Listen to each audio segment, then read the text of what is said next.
Was but a dream.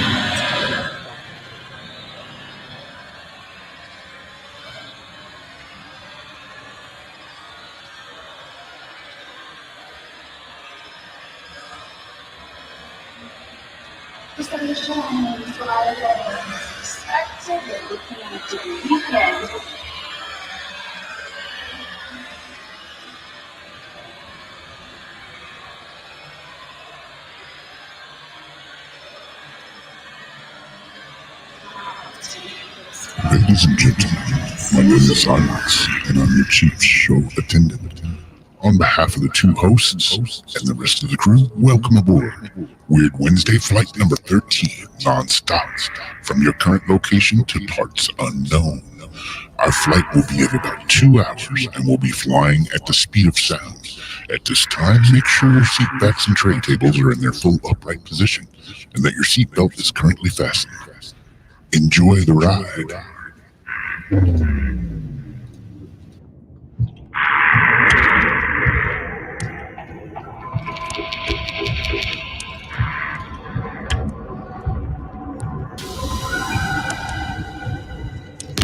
See, I think that he is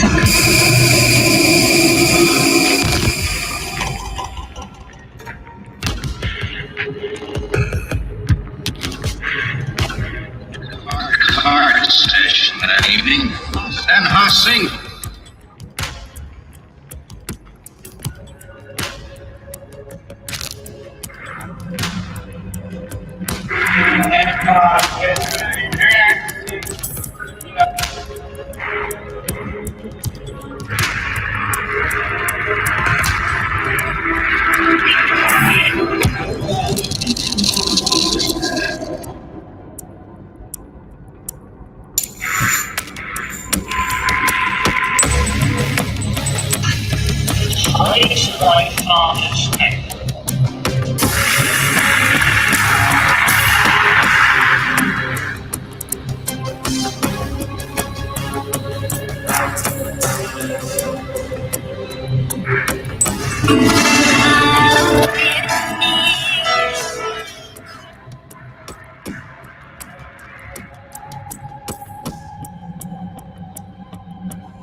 Sing, is that incense as you?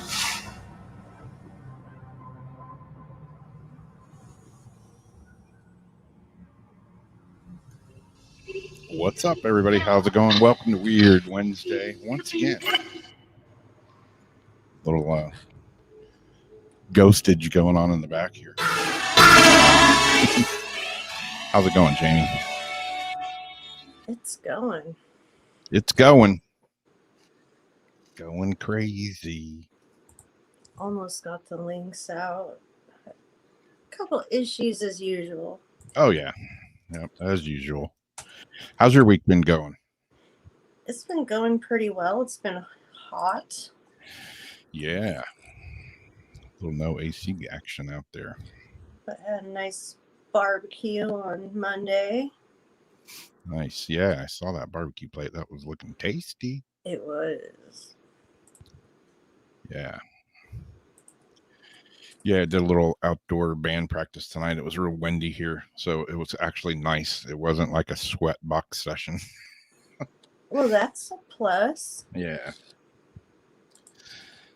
Downside to that is I'm taking this new medication, and apparently I'm allergic to it, and I'm breaking out in a very, very itchy rash all over. Awesome. So I'm all jacked up on Benadryl and something. I don't even know the name of it. Hopefully it goes through you in a week, though. Like, yeah, it clears up by the time.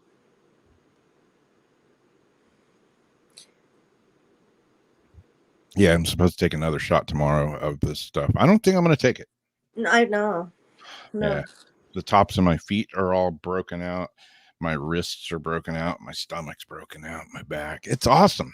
You know, I have psoriasis, and I normally itch like crazy. So now it's like itching on top of intense itching. Loving my life right now. Not really. Oh, and then the heat and the humidity, that just must be a great combination. Yeah. I kind of want to just peel my skin off with a cheese grater. Oh, you just made me think of that TikTok I sent you with the butter knife. Even though I know it wasn't real now. Yep. Damn, Zach, a 14-inch cigar. That thing's huge. That's what she said. Exactly.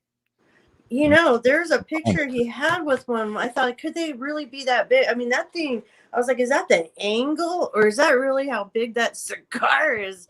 It was like the other day, it was huge. Is that the angle of the dangle, or is that just a trick of the eye?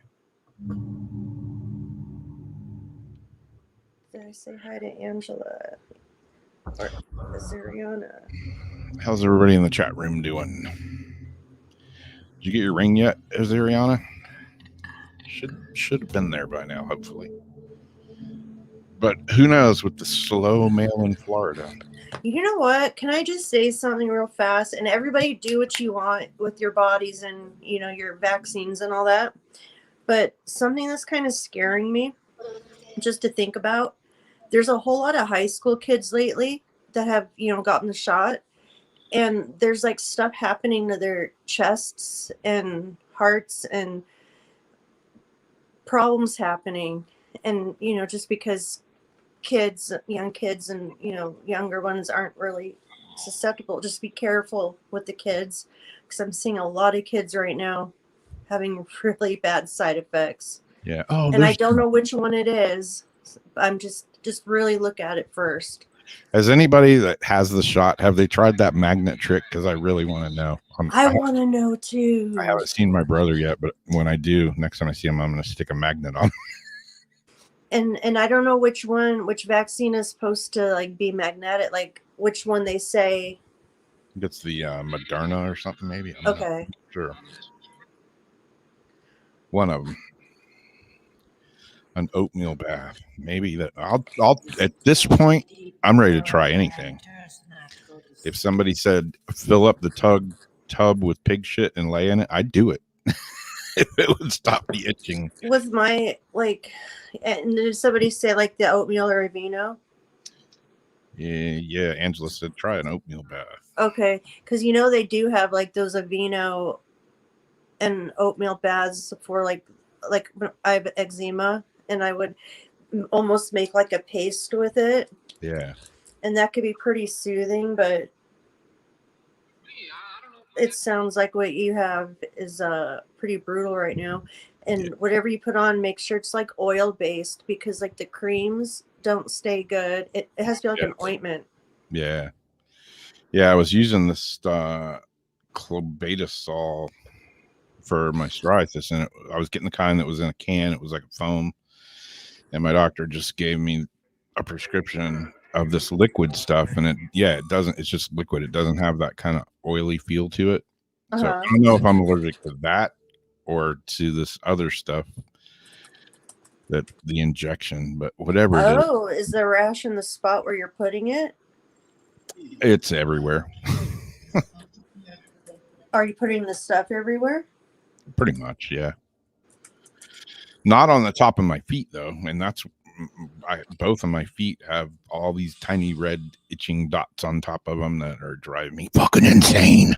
Oh gosh! And if you go to scratch it, it makes it worse. Oh yeah, it makes it way worse. Yeah, and it's not that surface itch. It's that like under your skin itch that no matter how much you scratch it, it's just itches worse. Oh yeah. Rip your skin off.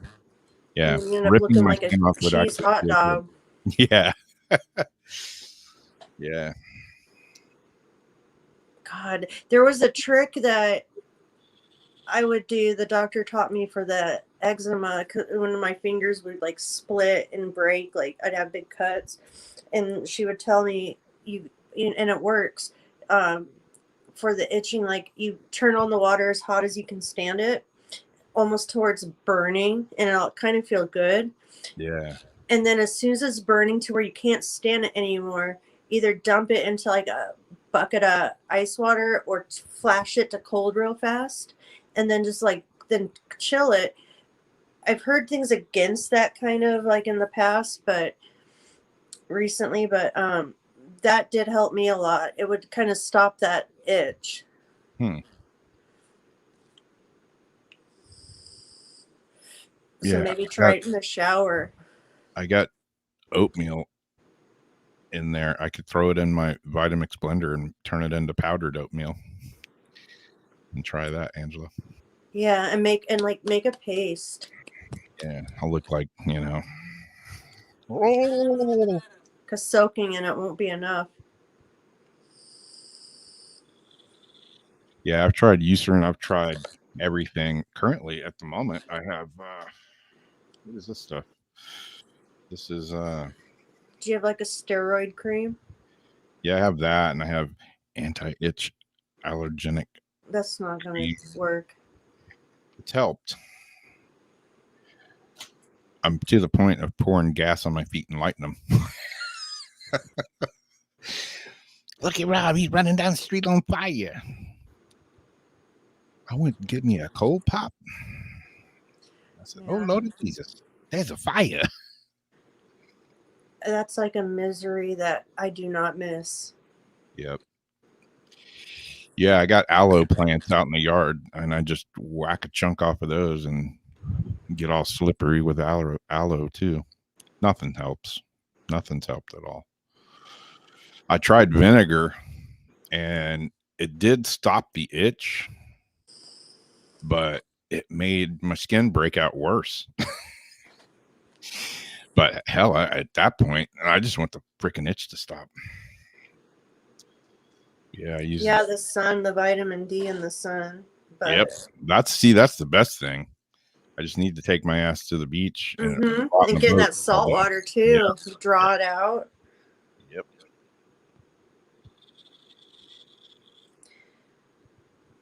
Yeah. Any craziness going on out your neck of the woods? Oh man, there's tons of crazy.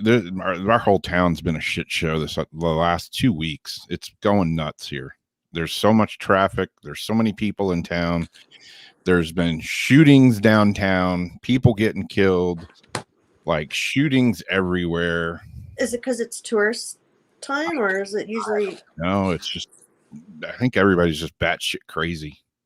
There's so many people here, and I don't know what's going on, but yeah, like every day in the news, it's like a shooting here, a shooting there. Of course, they don't report any of it. You got to poke around to find out what happened because it's a tourist town, and they don't want to say, because we don't want to scare the tourists away. But yeah, crime is here. Crime is definitely here. That will hurt sales tremendously.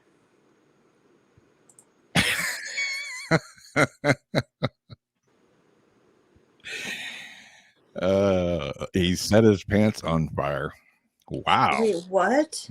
Wait, what? No pun intended. Wait. He was caught walking around naked on the turbine deck at the power plant. And another time he set his pants on fire. Damn. And I thought I had issues. See, that's where I'm headed, though. That's where I'm headed. Ready to set my feet and my pants on fire. Why was he? Why, Zach? Maybe he was. Why was he on the turbine deck naked? Did he like forget a change of clothes from a clean room? Yeah, I haven't tried a paste of baking soda. That sounds like a good idea. It actually does. Yeah. I may try that. I got a big, huge box of baking soda in there. Soda, yeah. That sounds like a good. You're gonna smell like a cake. Yep. You're gonna go out in the sun and bake a Rob cake. Yep. Them cakes. Say, give me a piece of that Rob cake. Do you like cake? Oh, that makes sense. Called him psycho. That's sounds like you're. Does he know that?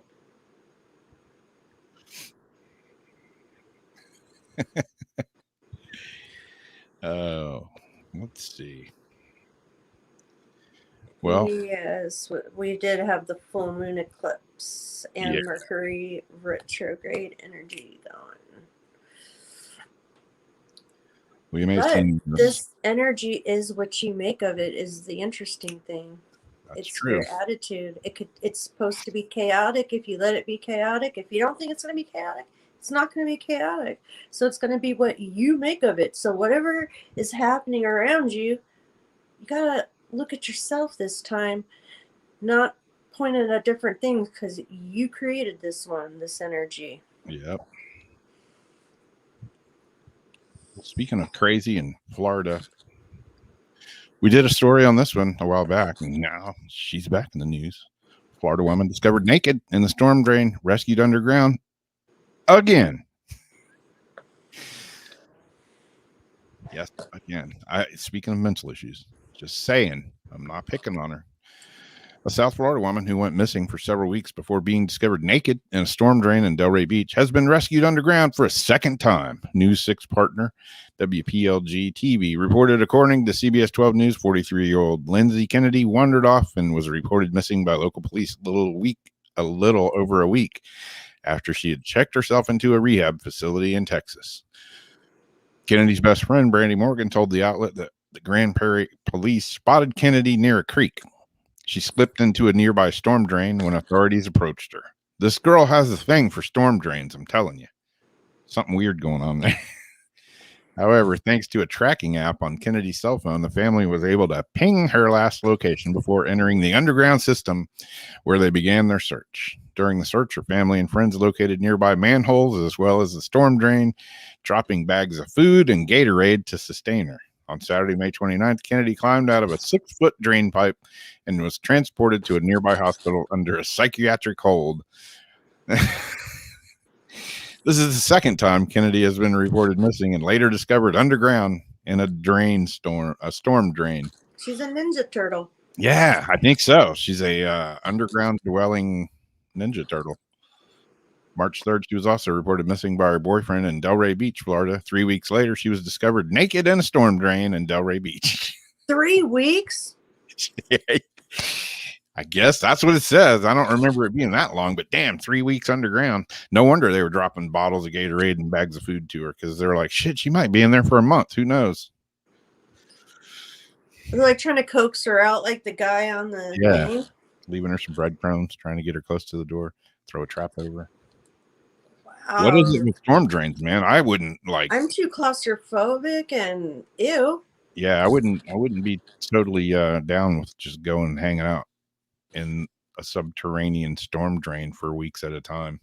And naked, like you'd want some like some hip huggers on, some waders on. No, she's just butt ass naked. Farmer John's, you get some syphilis. Yep, same woman, Lori. She has a storm drain. A storm drain. I don't know why I can't say that word. She has a storm drain fetish. She likes to get naked in storm drains. Maybe she's like doing fetish videos down there. Yeah. For guys who like girls in storm drains. Guys who like girls in storm drains. Could be. I'm sure somebody paid for it. Guys who like girls who like girls who like guys who like storm drains.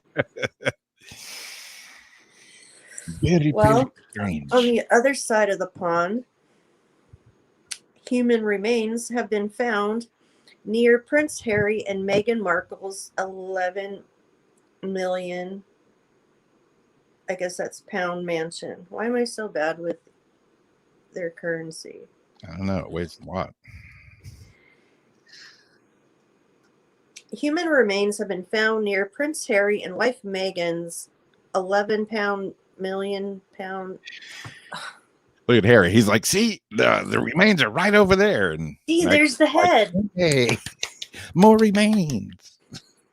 I was laughing that same one, like of all pictures they put to like show the couple. It's like that one. Yeah, pointing at it, and she's like, "Oh, goody, hors d'oeuvres." Okay, but they didn't find the one over there yet. Exactly, they didn't find the ones we hid.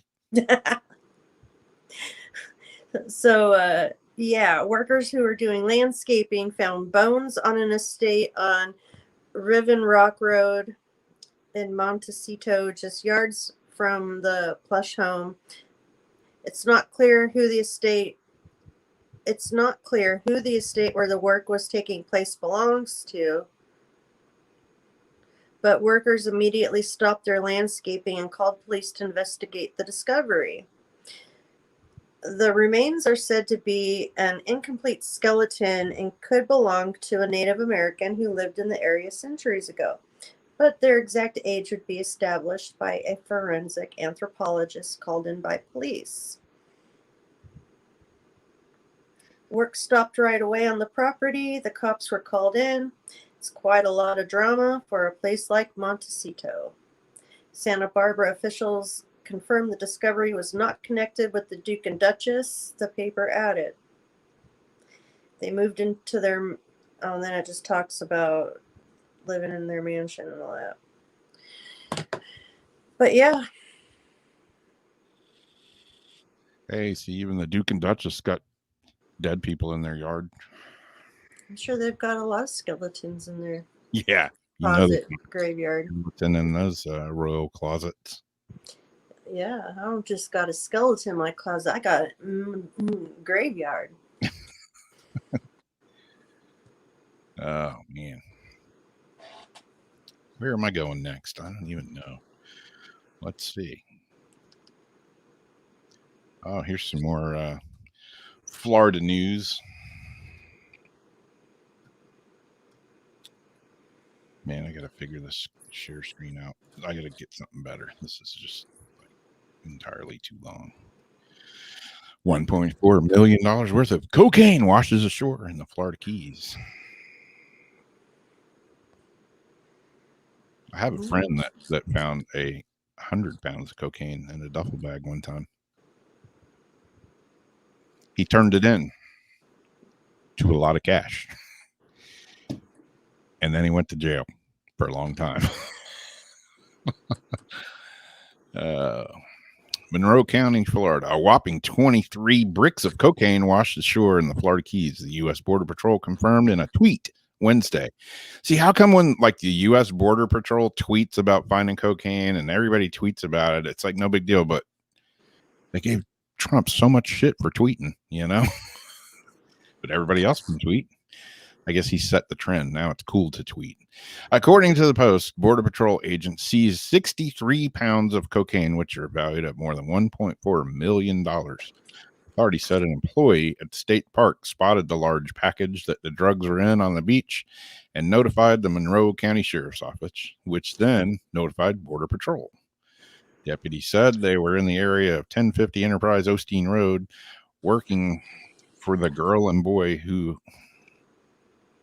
What? This article just went to shit in a handbasket. Somebody is probably also not far behind in the ocean. Yeah. I think whoever wrote this must have, there was 26 bags of cocaine. There must have been like 27 because this article does not make any sense after I'm reading it here. Anyways, they found a bunch of coke washed up on the beach. This has been happening quite a bit. I've read several articles.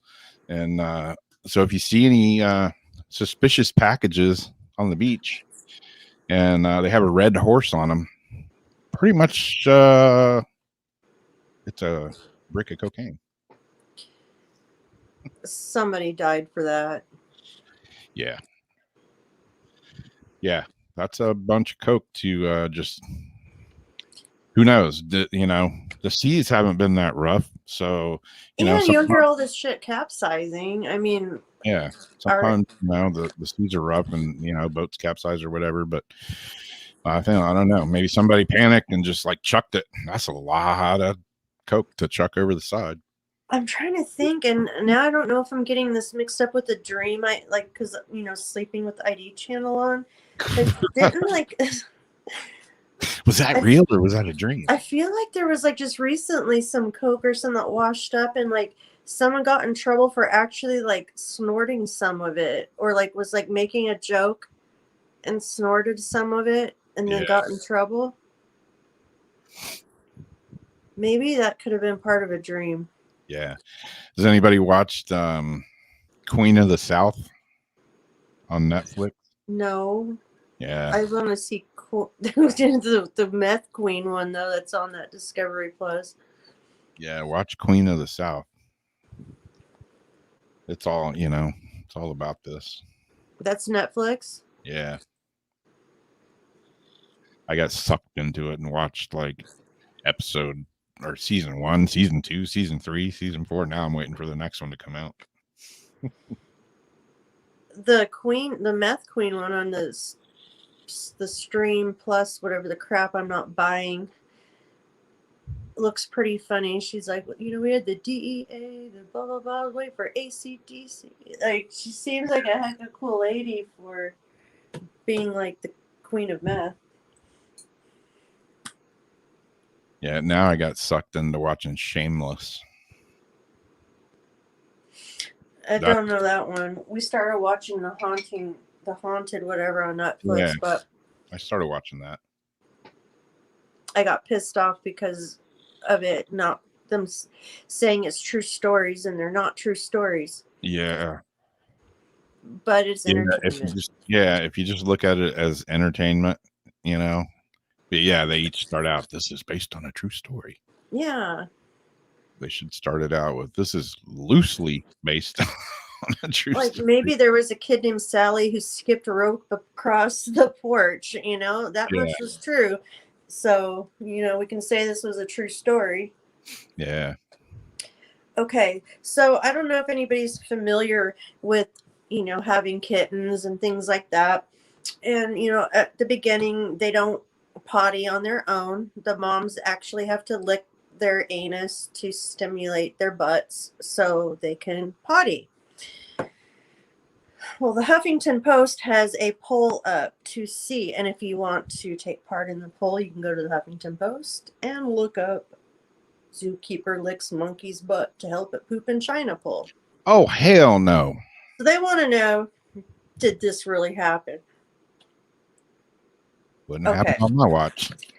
You've kissed butt at work, but this zookeeper took the metaphorical act to a whole new and literal level. Chinese zookeeper Zhang Bang Shang 50 reportedly did the unthinkable when a leaf monkey in his care couldn't pass a peanut. Am I in the actual article? Okay, wait. Okay, he couldn't pass a peanut. He licked its butt for over an hour to encourage it to defecate. That's commitment. China right Smack reported, signing the Wuhan Evening. See, come on, guys. This is what's causing. Can't go licking monkeys' butts. Yeah, for an hour. So Bang Sheng claims the monkey was too small for medication to help it pass the peanut, so licking it was the only way to help it. Nope. After washing its bottom with warm water, Orange News reported. Some news outlets are questioning, why didn't he take a warm rag? That's another thing you can do to stimulate it. Why didn't he take a warm rag? Because he's a freak and he just likes licking monkeys' butts. Some news outlets are questioning the authenticity of the story and why Bang Sheng used his mouth rather than the more traditional method, a warm cloth. So they say hoax. Take the poll below. According to the video, the monkey was the first of its kind to be born in the country in 10 years. Well, maybe that's why he's like, oh no, this is a special monkey.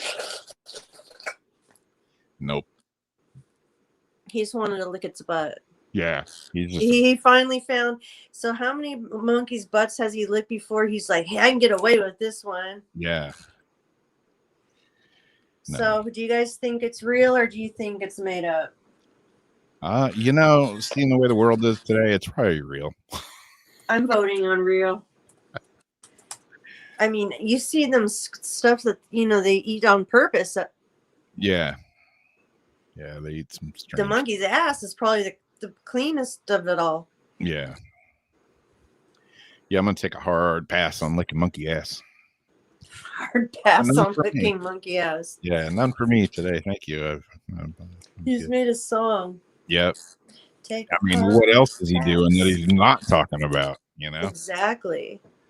What else is he licking? And what did they do? Like, photoshopped a monkey in front of him on that to make it look like he's licking a butt? Like, they totally photoshopped that picture, huh? It looks like it. I don't know. He could be like, hey, yeah. Well, Let's then, get a picture of it right now. I'll do it. Yeah. I can see a warm cloth, a sponge. for over an hour. Q-tip. Yeah. I'm just going to. This like reminds me of the guy that was licking the doorbell for 3 hours. This guy's got him beat. He only did it for an hour, but it's a monkey's ass. He looked what now? The guy that was the doorbell licker. Oh, yeah. That was licking doorbells. Yeah. What do you do when you look out your Ring camera and you just see a guy on your front porch, just on the doorbell, just Oh my God, I'd take a baseball. I'll tell you exactly my mind. I'd take the baseball that got in there, right into his gut, just boom, knock the wind out of him. Like, what the fuck are you doing? yeah, The broomstick. Get that out of your mouth. just licking the doorbell, licking the monkey's butt. Gnarly. Yeah.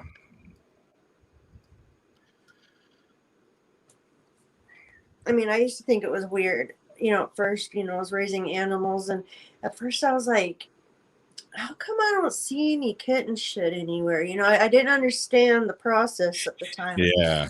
And then they're like, because the mom, I'm like, hey, huh? What? I'm like, oh. So then by the time that, they start going on their own, I really missed the mom, taking care of it all. Yeah, I know. It's like, oh, I have to clean that up. And it's like, no, night, don't do that. Yeah. Yeah, every once in a while, my dog will come like hop up on the couch or something. And I'm like, it smells like poop. Oh, it's a dog's breath. She's been eating turds again. Does your dog actually eat crap? Yeah. My Rottweiler would eat sometimes. Yeah, my We dog. lived on a ranch, and that was the worst part, too, because there was a lot of buffet to pick from. Oh, yeah.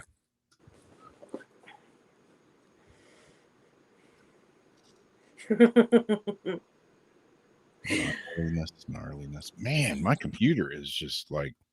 Don't worry. Now you got me intrigued.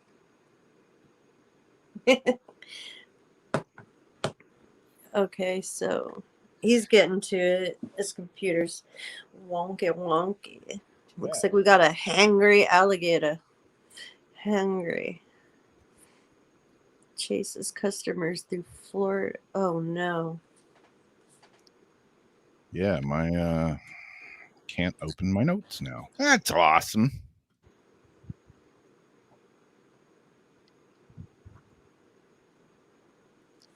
Okay, quit that program. Let's try and open it again. Didn't work. Okay, jeez, man. All right, yeah, this is more Florida. Angry alligator. Alligators can be aggressive during mating season, especially if somebody's licking their butts. But they can also be testy when they're hangry for a cheeseburger.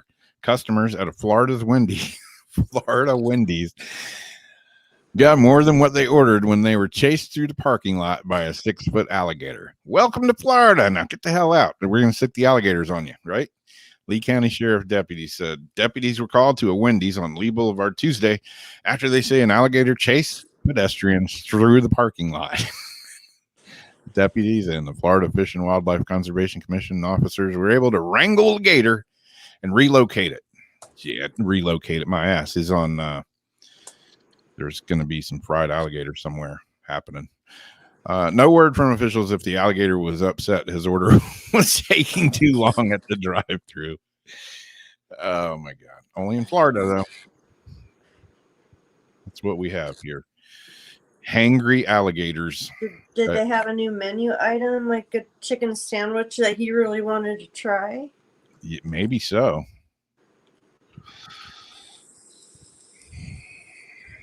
Yeah, I was at the beach here. It's been a couple of years back. It usually happens like at least once a year or so. I was at the beach here, and like in Costa Rica or somewhere, it's like an everyday thing. It's no big deal.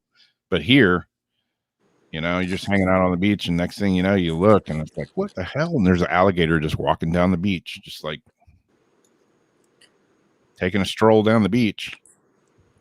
I tripped on the armadillos. Like, for me, it was like the armadillos being out there. Like, that's an armadillo Yep. Yeah, I got on a the picture highway. somewhere. I went to a gig one night, and we were setting up, like bringing all the gear in, and I looked down, and there's all these baby armadillos. I'm like, what the hell? And they just like come right up to me, and they're just sitting there looking up at me. Aww. So I had to take some pictures of these baby armadillos at my feet. And everybody's like, don't touch them. They got rabies. I'm like, okay. You'll go blind. Yeah. Your hand's going to be covered in warts. And now I got this. Your eyeball's going to come out your nose. All right. Next one. If you've got $4.3 million laying around. Oh, let me check real quick. Do we have the house for you if you are a Star Wars fan? Houston's Darth Vader house is listed for $4.3 million. And I don't know why I keep opening the article instead of my screenshots. A Houston house for sale is drawing attention online for its resemblance to Star Wars villain Darth Vader. The 7,000 square foot home in the University Place neighborhood is nicknamed the Darth Vader's house due to the exterior's resemblance to the Dark Lord of the Sith's helmet in the science fiction franchise. The house, which was built in 1992, is currently listed for $4.3 million by Wade Knight. The house features 4 bedrooms, 4.5 bathrooms, and a 4-car attached garage. Let's pick it up. It's only $4 million, right? Yep. Chump change. Chump change. When my cryptocurrency hits big, I still mean, wouldn't buy a house like this. It's like, for me being like a security freak, all those windows, like when you see the outside view, because I watched like the little video on it, it's like all glass. I don't want to be in a completely glass house like that.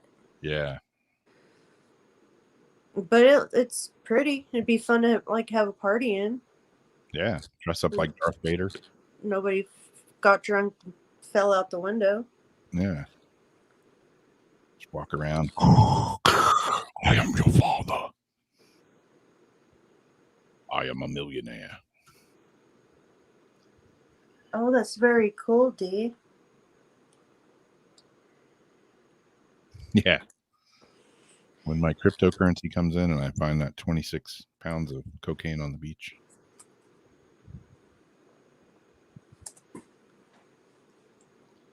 All right. Where's my stories taking me next? All of mine are like pretty short. Oh, this one's not that short, but I won't read the whole article. But I saw this like a week or so ago and thought it was kind of interesting. You know, for the geekatron side of me. Bermuda Triangle of Space causes International Space Station computers to crash. Hate when that happens. You know, you're up there on the International Space Station and you pretty much are surviving on your computers, and all of a sudden it's like the whole thing goes down. No way. Well, I hope it keeps pumping oxygen to us, because if not, things could get a little dicey. A weak spot in the Earth's magnetic field called the South Atlantic Anomaly, or SAA, has been causing computers aboard the International Space Station to crash, sometimes called the Bermuda Triangle of Space. I've heard that term before. Yeah. This weak spot is a vast expanse of reduced intensity in the Earth's magnetic field, hovering over South America and the southern Atlantic Ocean. While humans on the ground are safe from the effects of the SAA, The International Space Station computers and satellites in orbit around Earth are not so lucky. When they pass through this anomaly, they get bombarded with high levels of radiation that messes with all their components. Earth's magnetic field also plays an important role in sustaining life on Earth. Yeah, probably Yeah. does. Think. With an altitude of between 620 and 37,000 miles above the planet's surface, it protects humans from harmful radiation and prevents the atmosphere from leaking into space. Hate when that happens, among many other things. But a portion of the magnetic field, the SAA, is weaker than the rest, though hence the weak spot. It's caused by two features of the Earth's core: the tilt of its magnetic axis and the flow of molten metals within its outer core. These churning metals act as a massive generator that creates electric currents that produce the magnetic field. But as the core motion changes over time, the magnetic field fluctuates too. This, coupled with the tilt of the magnetic axis, generates this weak spot, otherwise known as the Bermuda Triangle of space. So yeah, it's basically screwing with the computers. I wonder if it affects Elon Musk's Starlink satellites and stuff. You know, makes them go crazy. They run into each other, fall out of the sky, land on us here. Who knows? All these reported comets. No, that's just Starlink falling back to Earth. Yeah, like I go outside now and look up, and I don't know. I don't even know what I'm seeing anymore. There's so much crazy stuff up there in the sky. You know, am I seeing satellites? I don't know what I'm seeing anymore. It's like the sky, you know, you pull that app up and it's just like Starlink. There's just like pods and pods of satellites everywhere. How do they not run into each other? I don't know.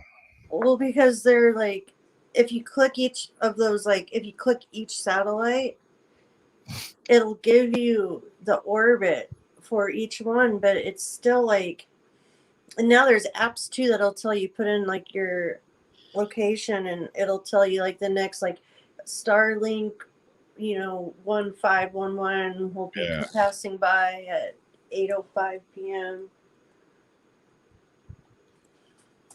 Yeah, so it's June. When is the disclosure report supposed to come out? Well, it was supposed to be yesterday, but of course we can't expect them to hold to any promises, right? So I bet it'll be like, how many days in June? 2030. Okay, well then like the 30th at Yeah, 11:59. Or July sometime. Oh, we didn't say June of 2021. I mean, because they did say, they said it was the first, but it wasn't a binding contract. Yeah.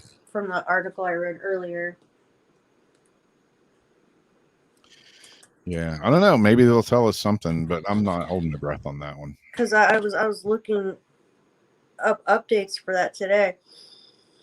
Here's one from California. I heard this on the radio the other day. A mountain lion crashes through a window into a California home. There's kind of a good reason, or at least I kind of get why he probably did it.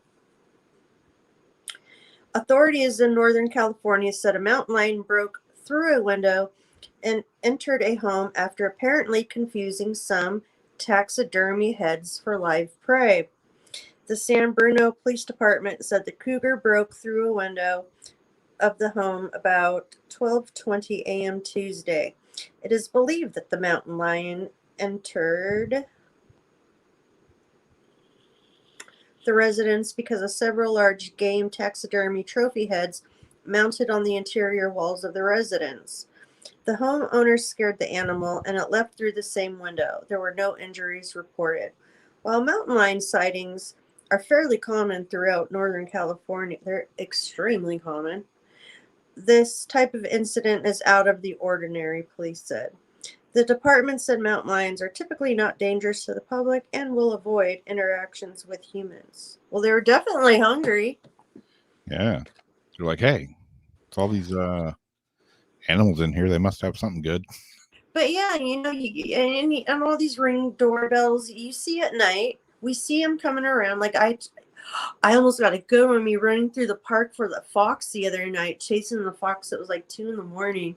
And it was like a deer stampede behind me. And I seen it. I'm like, there's the fox. I'm running it with my camera light on, hiding in the bush in the dark. I'm like, I'm going to get Rob a picture of the fox.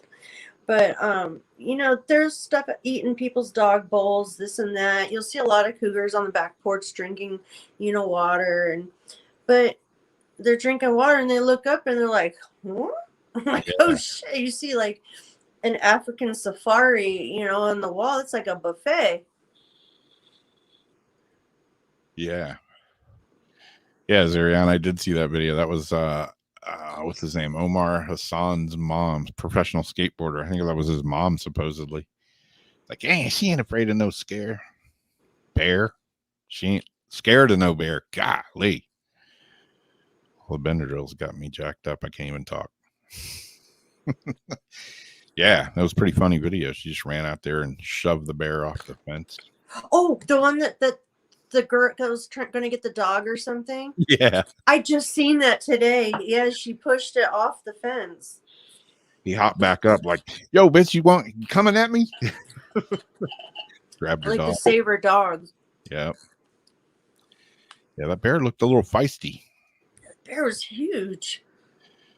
Yeah, I think I've said before, my uncle, who's no longer with us, but yeah, when I was little, I'd go up to his house in North Carolina, and the first time, his whole basement was like the man cave, and it had like bear heads and a big full-size grizzly bear in the corner. He used to be a grizzly bear hunter. And I'm like, man, you are crazy. My aunt's ex-husband,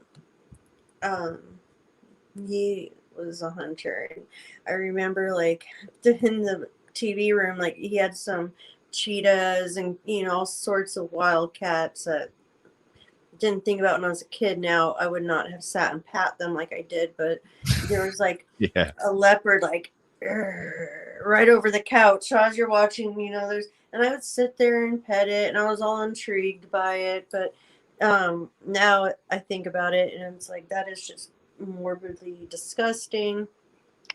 When I was little, I didn't understand the concept. I was like 3.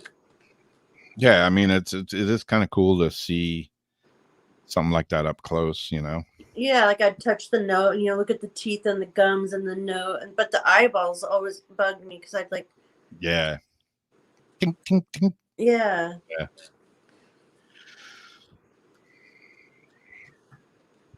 You got one more? I do. Another California. A parachutist. It seems like this happens like we have our things like with the alligators and stuff, you know, at least once a year, or snakes, you know. It seems like this happens out there in California at least once a year. And I was trying to remember the last time, and it was again close to some sort of a skydiving something. They got stuck, and that was like a year or 2 ago. Yeah. A parachutist suspended from power lines rescued in California. May 26, firefighters responded to a California road to rescue a parachutist who apparently missed his landing zone and became entangled in power lines.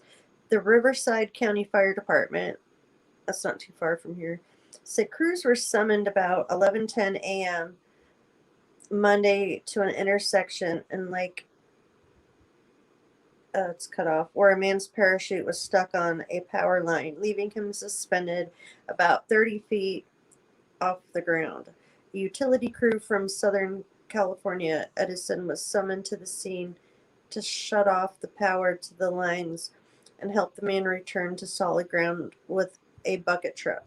The man was taken to a hospital to be treated for minor injuries. The scene of the rescue was located nearby a local skydiving center. It was not clear whether that was where the man's parachuting journey had begun. Why didn't they ask him? Yeah, it doesn't look like a parachute. It looks like one of those like foils, you know, that you fly with.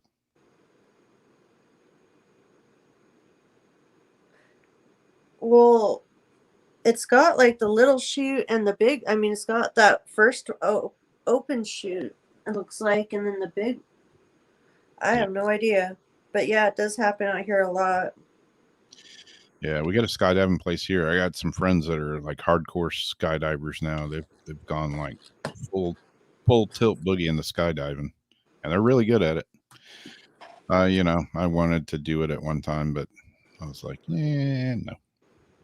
Jumping out of a perfectly good plane, that just doesn't seem like a good idea to me. I've done the bungees and all that, but I haven't done the skydiving. And then I when I haven't was done going bungee. to, I was already hurt. How was bungee jumping? Something I've never experienced and probably never will. It's like put a fat guy on a freaking bungee cord. I don't think so. Oh, snap. Luckily, I had the harness. Luckily, it wasn't just like my ankles, but I had the other harness too, so it wasn't as bad as I thought it was going to be. Like when you go down and then jerk back up.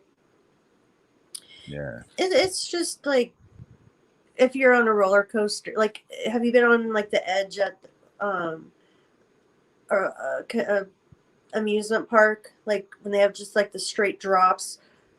No, I haven't. Okay. I don't do roller coasters. It's basically like a roller coaster where you just drop. Yeah. And your stomach flutters and goes up into your throat. Yeah, I always I did reverse bungee too, where they flung you like a when you're in a pod and they shoot you up and then but they seated me with somebody because I was alone because nobody wanted to go, and the dude screamed it was $75. Yeah. And he cried and screamed the whole way up, the whole way back down, each bounce. Nice. I'm laughing. He's crying. Yeah. See, if me and you ever go in that thing, that scenario will probably play out. I'll probably be pissing my pants and crying, and you'll be laughing. Well, I wouldn't force you into a pod. Yeah, I watch those videos. You know, you can go on YouTube, and there's a place in down in Daytona, and there's a place over in Orlando where they do that slingshot thing. You know, and people always get in there, and then they freak out. You know, no, let me out. And they're like, all right, 5. We're gonna count down. You know, 5, 4, 3, and boo, they blast them on like 3 or some odd number. Yeah. And the video is like in the thing with them the whole time. It's pretty funny. It's funny to watch somebody else's. Yeah, it's funny to watch somebody else's sheer terror. But you know, if you watch those videos, a lot of times the guys pass out. You know, they're just like, ah!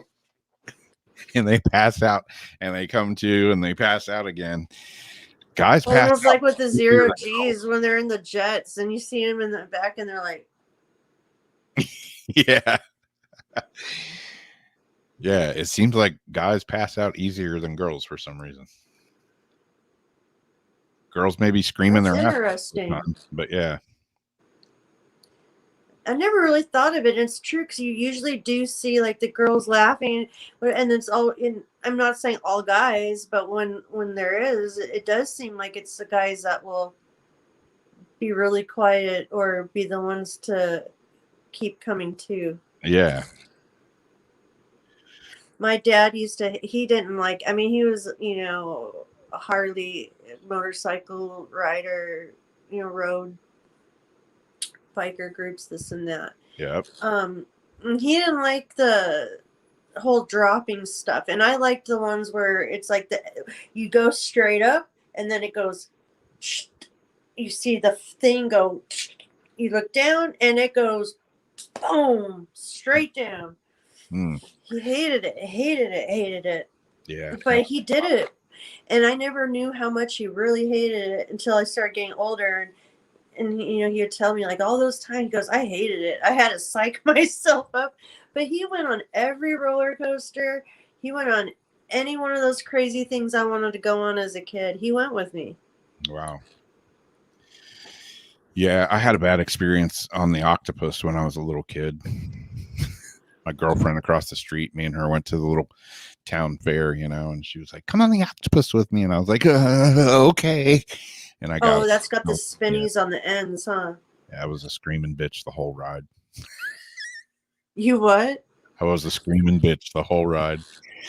Yeah, I was terrified. How old were you? I don't know, probably like 10 or something. Oh, Rob. Yeah, I don't know. It was last week, but Well, that can make you sick because that's the one with the arms, and then on the ends of it has the cart spin, right? yeah, As yeah, it's like going, and then goes they around. go. Yeah, it's like the throw up machine, Yeah, that's what I mean. Like you can get it going. See, I never was born with that. I would spin around and on purpose as a kid, just spin, and then I lay on the ground and watch it. And then my Yeah, mom said to my dad, "That yeah, might not be good. She might be an alcoholic one day because she just likes that feeling too much." yeah. So like, Not an alcoholic. yep. But loved that feeling. Just loved that feeling since I can remember. Richie says heights never bothered me years ago. Watching videos now, watching people climbing high makes my hands sweat. Yeah, there's a video of a guy that's climbing like some antenna. It's his job, and he's just climbing this antenna, and he's way up there. And I'm like, I watch that and I get a freaking anxiety attack. Oh, my buddy works on the bridges out here, and you can see them doing some. Oh my God, I can't even watch the videos. Yeah, because I hate heights, but like I got to be tethered to something. But depends. Like if I'm not attached to something and I'm just standing up on something like that, I'll freak out. Yep. I agree with you, Debbie. Girls are badasses. If guys had to have babies, there'd be a lot less people on the planet. That's for sure. Girls get sick, and they just go to work and they do whatever. Guys get a cold and they're like laying on the couch. I don't feel good. That's true. Yeah, that whole baby thing is just totally blows my mind. How you grow a person inside you. Girls are badasses. I fully support that one.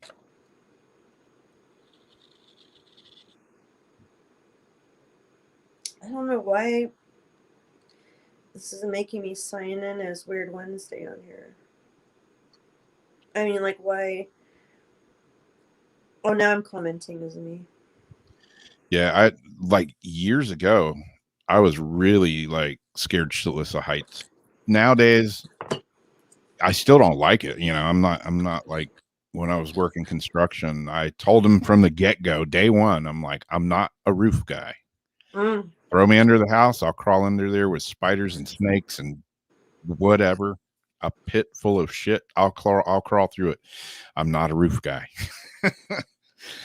And my partner that I used to work with, he was deathly afraid of snakes and spiders. So that was our deal. If it was up, there you go. If it had to go up, he did it. If it had to go under something, I'd crawl my fat ass under the house in a heartbeat. Didn't bother me. But yeah, he didn't come to work one day, and my boss made me get up on the roof, and I told him, I was like, nope, I'm not doing it. The part I hated about the roofing was when I'd have to take the garbage can of the tiles, over to the dump truck, dump it down to the dump truck. Yeah. So you'd have to get right close to the edge and pick up the garbage can and dump it over. That part is what scared me about roofing. Yeah. Yeah, I got my fat ass up on the roof, and it was middle of summer, and of course I'm wearing a black t-shirt. That helped a lot. And I'm up on the roof, and all of a sudden it was like that vertigo hit me, and I was just like paralyzed. Do you get motion sickness in the car?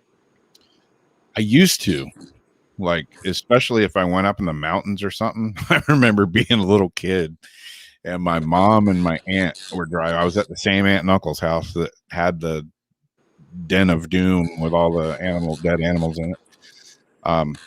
We went, I don't even know where we went. We went to some store or something up through the mountains, all this twisty, windy roads. And I remember like on the way back, I was not feeling good.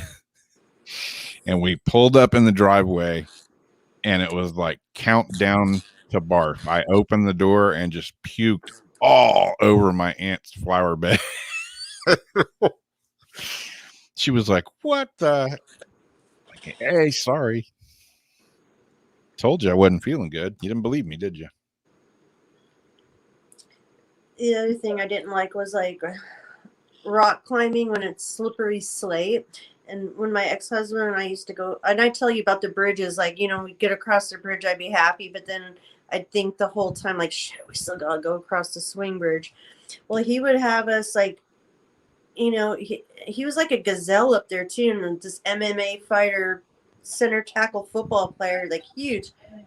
Skipping along the stones up there. I'm freaking out. He's jumping over, like, big gaps where you see, like, the waterfalls underneath you. And I'm having to follow.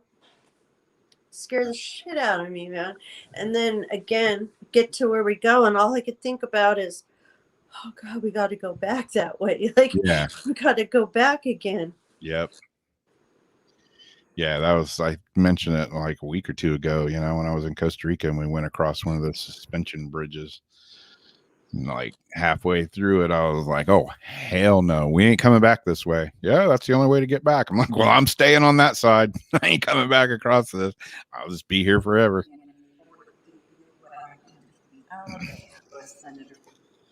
Yeah, and those those are good memories. I'm glad I made it in one piece. I wouldn't want to do it again now. Yeah, I used to have, I don't know, like when I was younger, I used to have panic attacks and stuff, and just weird. Like, I don't know why, but I would just have these weird panic attacks, and like heights really, like even looking up at something would like make me weak in the knees. And I remember, I don't know, I was like early 20s or so, and went to Atlanta with a friend of mine, and we were going to all these places, and he's like, oh yeah, you got to come check out the CNN building. And I walked in, and they do tours and stuff, and there's this escalator to like heaven. It just goes up, and I'm like, oh hell no, I'm not going up that. And he's like, no, that's where the tour starts. I'm like, well, I guess I ain't doing the damn tour then. He's like, no, seriously. And I'm like, yeah, seriously, I'm not going up that. I'm like sitting here about to piss my pants. My feet, like I could wring my socks out right now. My feet are sweating so bad. I'm not going up that. I was just standing there looking at it, having a panic attack. Weird. I don't know how your brain does that to you, but luckily I worked myself out of it somehow. That's somebody talking to Rob, Lori. What's that? I think she's hearing Darcy talking to you. Oh, that's a ghost box. Weren't you just answering Darcy a couple times? No. That was well,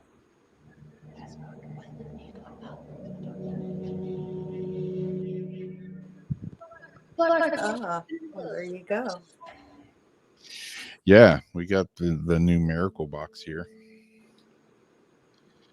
I'm gonna play that. We're gonna do a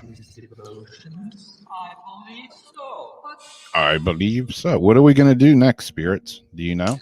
A voice is from beyond.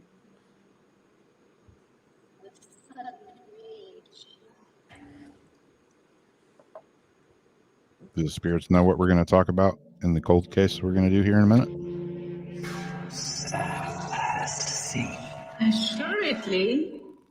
Assuredly. Remember, like after the video, to put up that little card I sent you too that has like the names and different numbers. Some people are listening. If they hear, you know what I mean? It's kind of like a cheat sheet.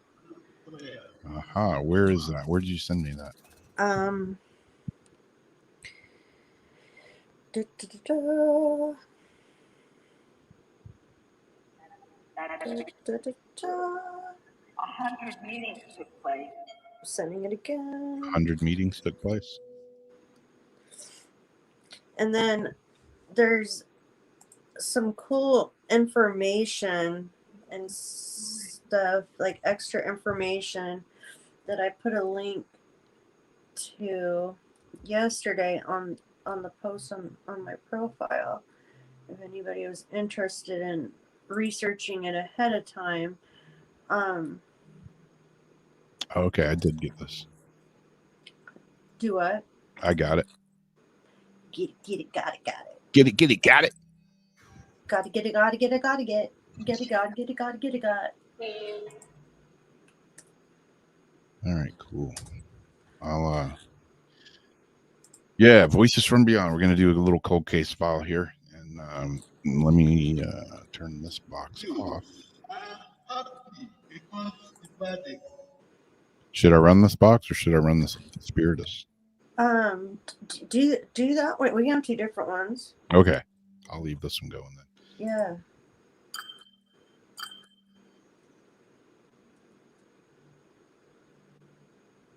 But it might get weird. Can only hope.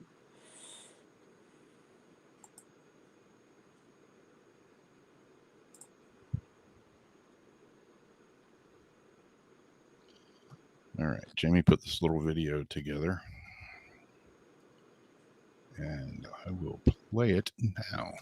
Give you a little backstory to this case.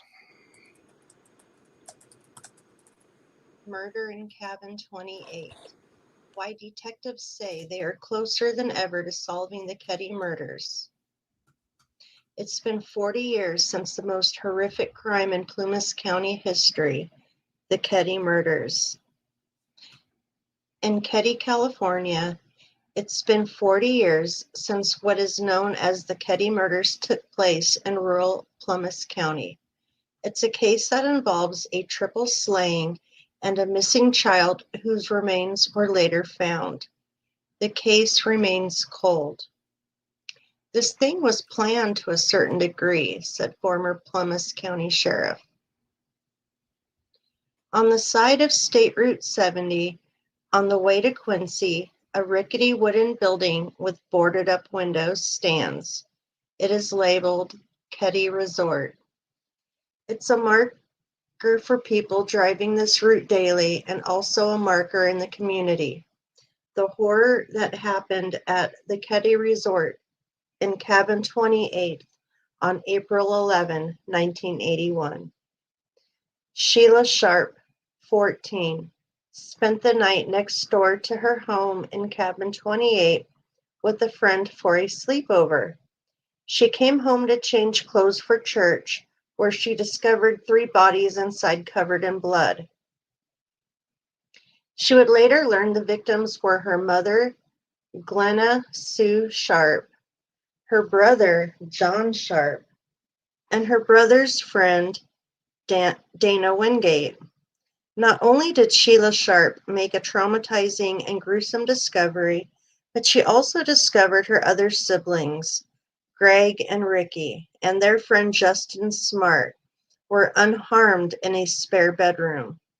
A hammer and knife were recovered at the scene, believed to be murder weapons.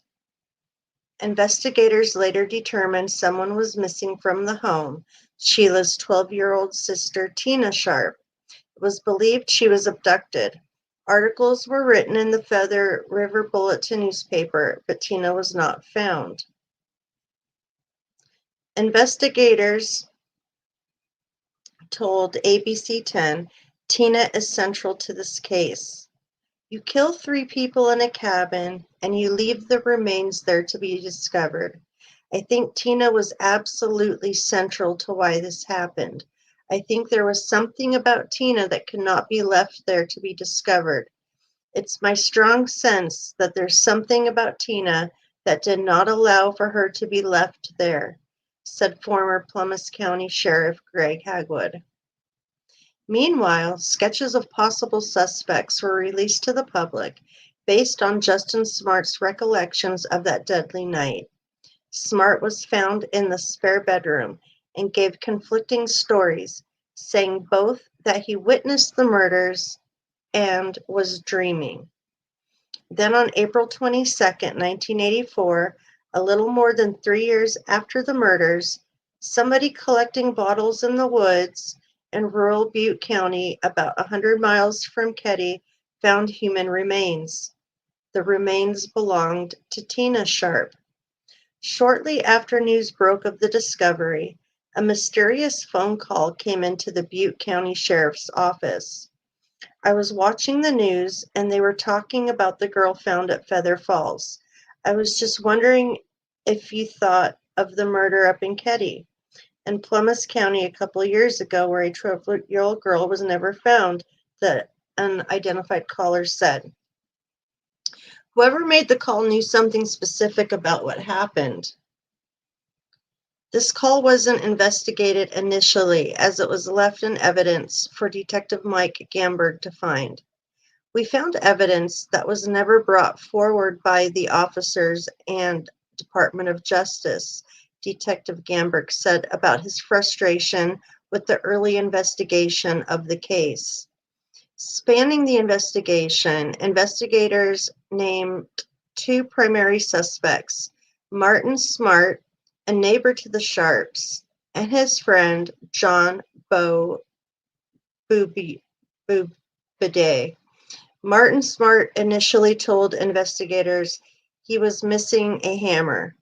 That hammer was found in 2016 in a pond down the road from where Cabin 28 once stood.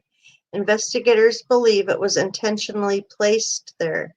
Smart fled Keddie after the murders, another red flag, and what may be even more telling is what he wrote in a letter to his then wife Marilyn. And they quote out, "I've paid the price of your love, and now I've bought it with four people's lives." Martin Smart died in 2006. John died in 1988. But are there others involved? Detectives tell ABC 10 they believe more people have a guilty conscience. I believe there are two individuals that are alive and accessories after the fact, Gamberg said. Gamberg and Hagwood say they are closer now to solving this case than ever before. I think it would lift an incredible weight to clear the dark skies that have hung over the community and the surviving family members, Hagwood said. The surviving family members have been severely impacted by this case. Things came to an abrupt, screeching halt. Opportunities and experiences were denied. By such a cruel, heinous act, it's unforgivable. To solve this case, a weight would be lifted. Darkness would no longer cloud Keddie and the minds of all those involved. I believe in one way, shape, or form we are going to pull this together, Detective Gamberg said. Anyone with information is asked to call the Plymouth County Sheriff's Office at 530-283-6360.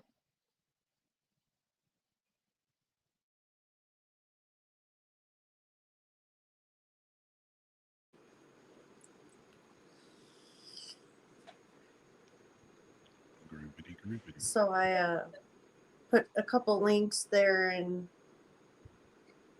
chat on Facebook. The second link's the one I just read, but the first one gives some interesting backgrounds about the family, such as the past between Sheila and Marty, and some other stuff that, if you know it, would be something that your ears would want to, pick up on if the box happens to say it. And this is just a little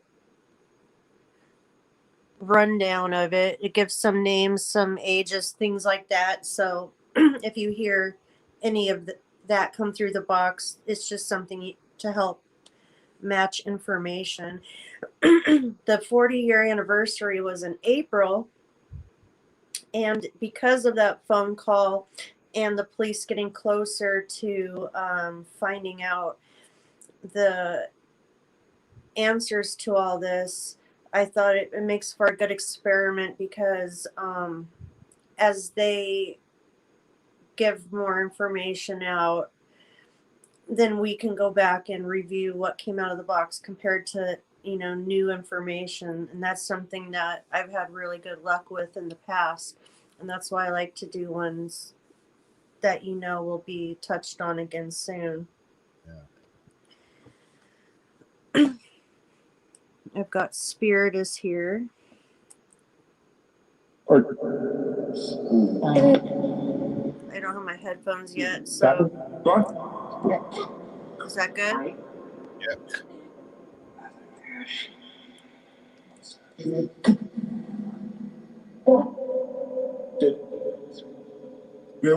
Hello, hello. Are you ready to help?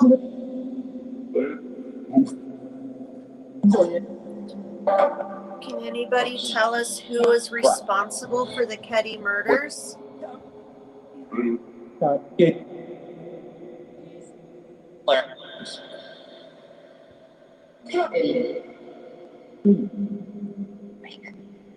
you know the names of the killers?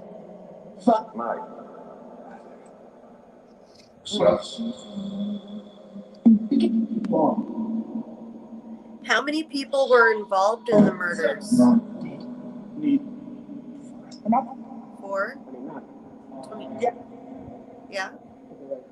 How many people were involved in the murders? Second time I'm hearing Claire.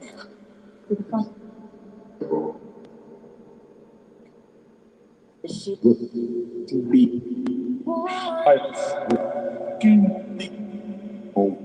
you know the number of the cabin they were in? They said 4 again. They helped? Did 4 other people help the killers?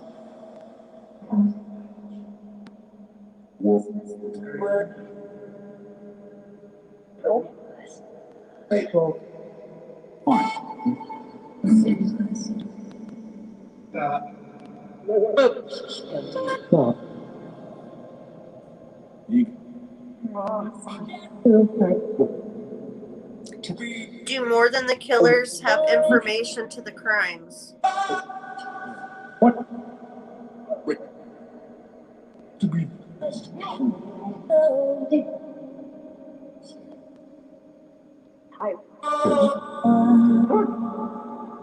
Was the mysterious phone caller involved?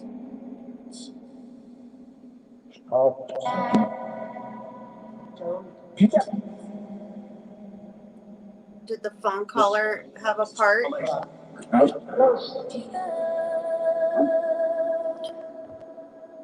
Why was Tina taken to another location?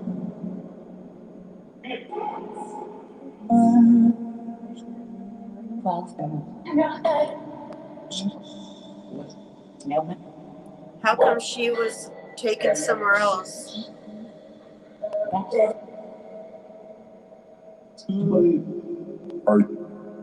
Sure, Tina. What was that? I thought I heard the name Tina.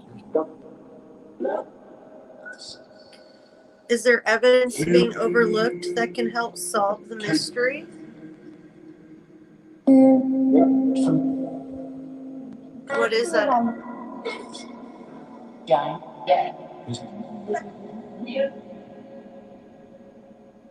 What evidence?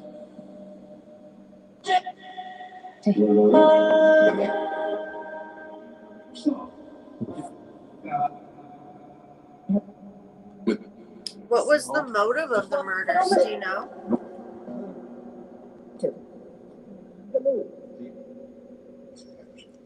Deception. Do you know why?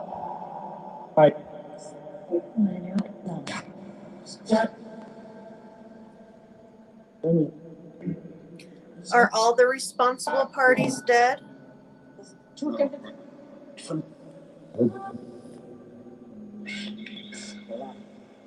There's the number 4 again. 9. Was that knife?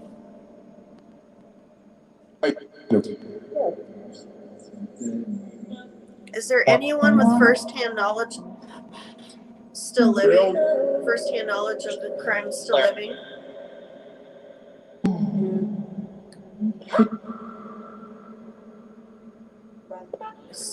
Is Claire relevant?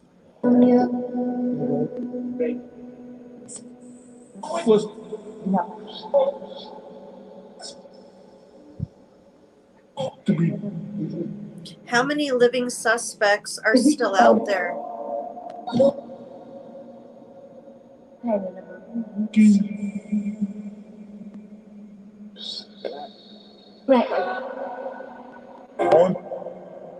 People that may be helped after the fact? How many?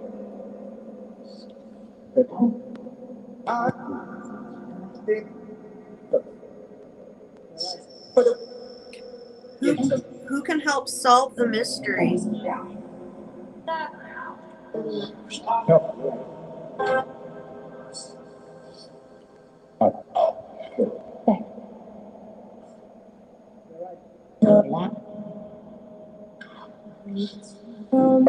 Do you know why none of the other children were harmed?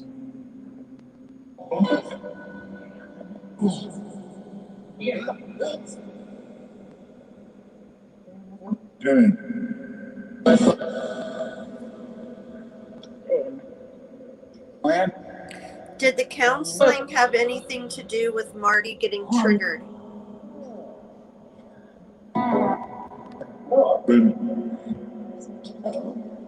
I heard that Marty was quite abusive and that he was a little bit upset about some counseling.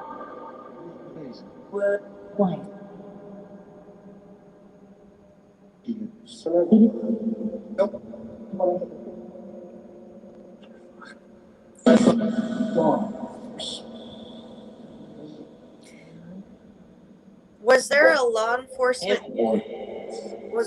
enforcement cover-up due to rumors that the sheriff back then was friends with Marty?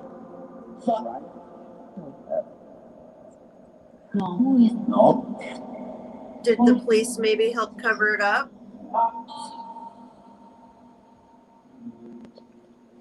There's some weird stuff with the evidence after.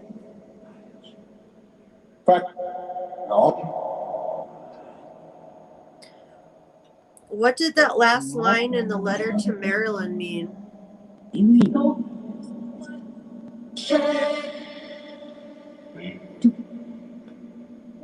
When he said he paid for her love and bought it with the 4 lives? Oh, 4 lives. Maybe that's what they keep saying 4 because there's 4 people that died.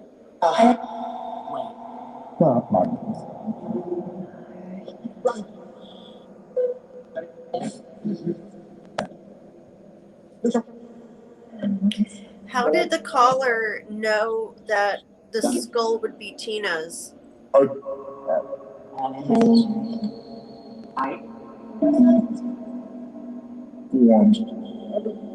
They called anonymously, but yet they knew it was going to be Tina's skull.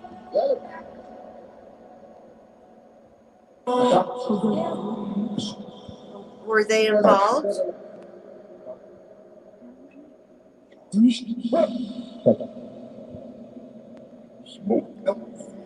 Are the 6 other suspects they have the 6 other suspects they have, are they responsible in assisting? Did those 6 people help after? They have 6 names.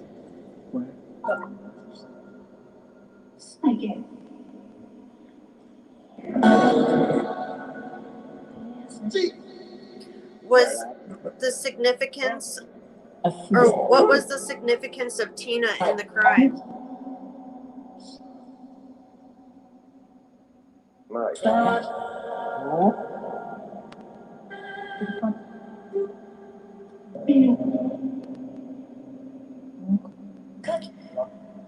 you know the names that law enforcement should be looking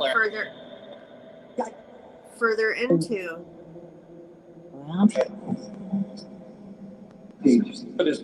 Claire?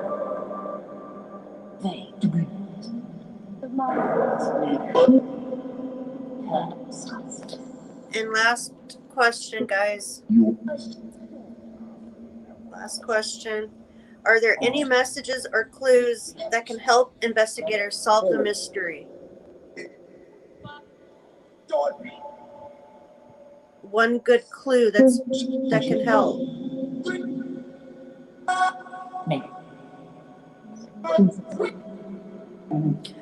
Okay, Rob's gonna ask the same questions, so I'm gonna turn it over to him. 3, 2, 1. Thank you. Thank you for helping. God, I can't wait till I get my headpiece. Oh, all right, I'm going to ask the same questions that Jamie asked. Who was responsible for the Keddy murders?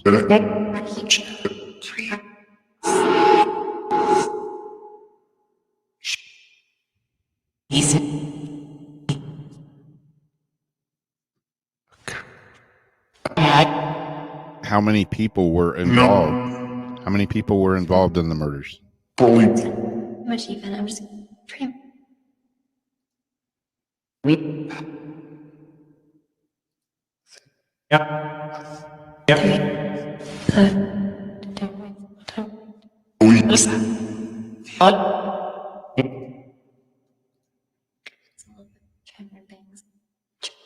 Innovation for the monetary.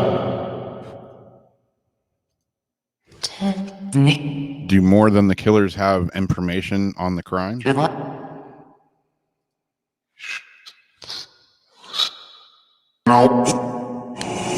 not enough.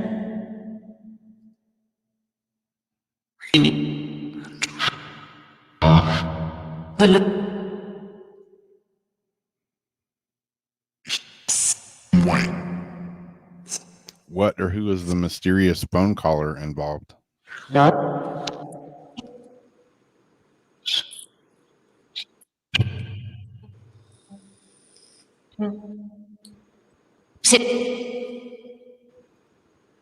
Fast. Heal.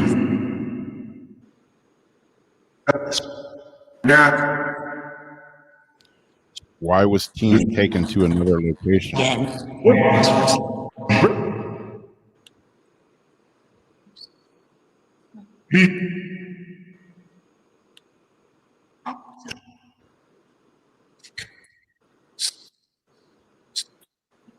Water, tree, earth, and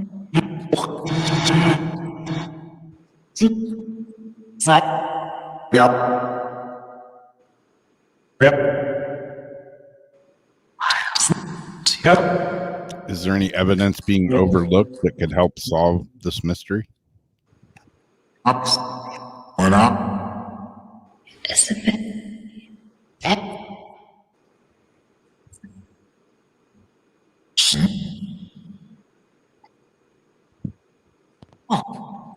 Lost.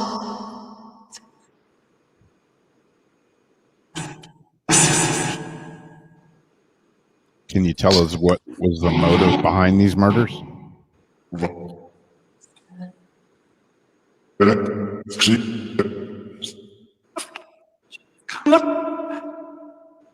No, this is starting to get a hang of.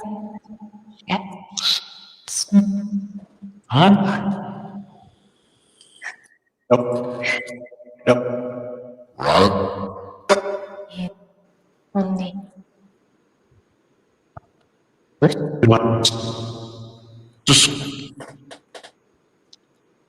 Yep. Are all the people responsible to these, are all of them dead? I I think. Sex cover. Can you tell us any of their names? We'll try. It's the first.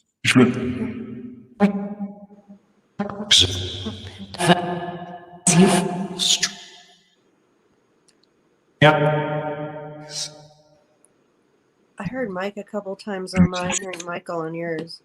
Yeah. A little bit. You're watching a little bit. Is there anyone with firsthand knowledge of these crimes still alive? Motivation for them. What?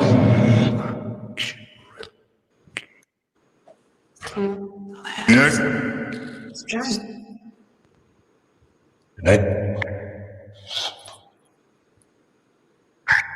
You need me. Appreciate Please. Yeah.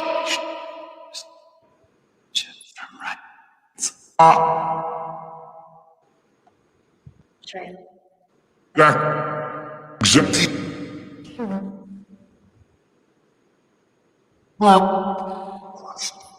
How many living suspects are still out there? Hey.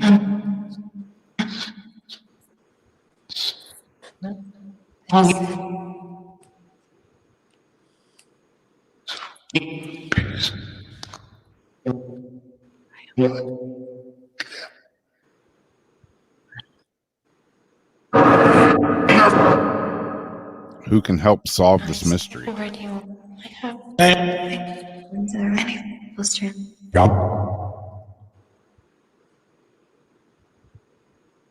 Say. Just. Trim. I just.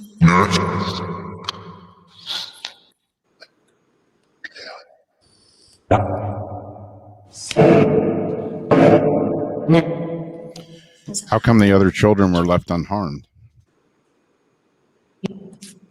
We said. With her, you.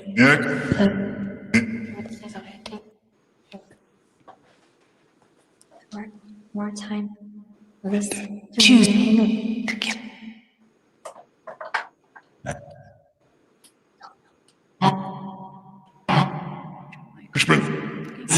Did counseling have anything to do with Marty getting triggered?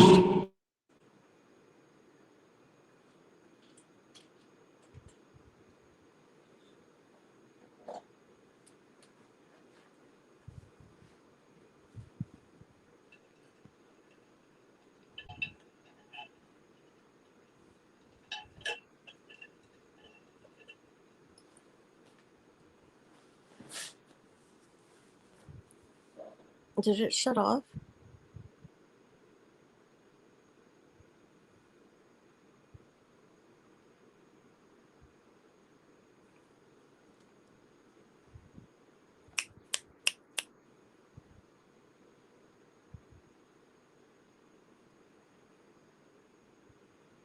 I don't know. Is Rob frozen, you guys?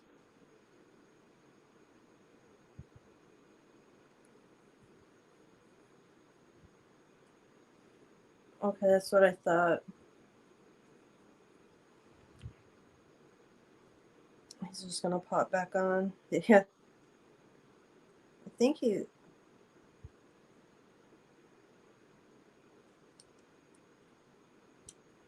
We're trying to get Talesman to work.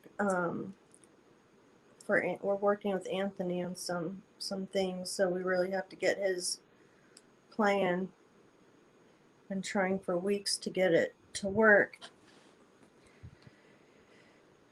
Wait, I'm back in a minute. Everything went black in his whole house. He's starting his computer again. All right. Well, while we wait, would anybody like a Moonology card?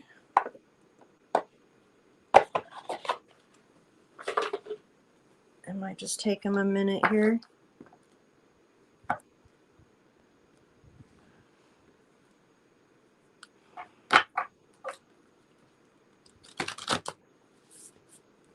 Okay, if you want a card, give me a thumbs up.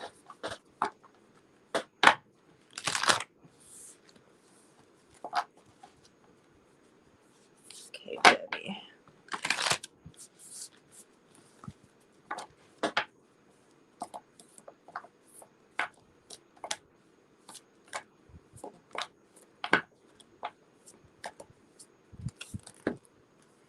You got confidence is your key to success. New moon in Leo.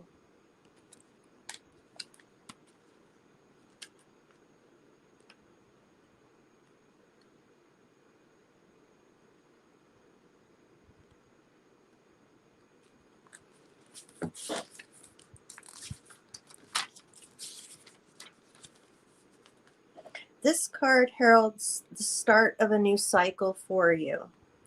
When you're going to look and feel more gorgeous, more in the spotlight, more like you have something worth showing off. If you want someone's attention, this card says it's coming. However, this may not happen all by itself. You have to be willing to do your bit. That means being proud of who you are and what you have to offer. Think of yourself as the king or queen of the jungle and carry yourself accordingly. This card is also a great omen if you're asking about a creative project that you're now working on. Alternatively, it can be good news or a new start. Attune to the moon, make time to have fun. And additional meanings for the card: it's time for you to show the world what you've got, shine your light, have some pride, and spoil yourself. You've earned it, and you've turned somebody's head. That was for you, Debbie. That was Debbie's. And then I've got one, we'll do one for Evelyn.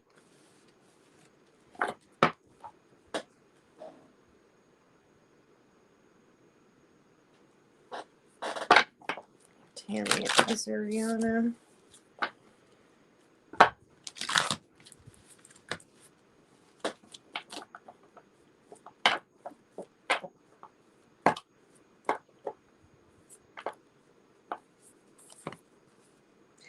Evelyn, you are good enough, a full moon in Virgo card.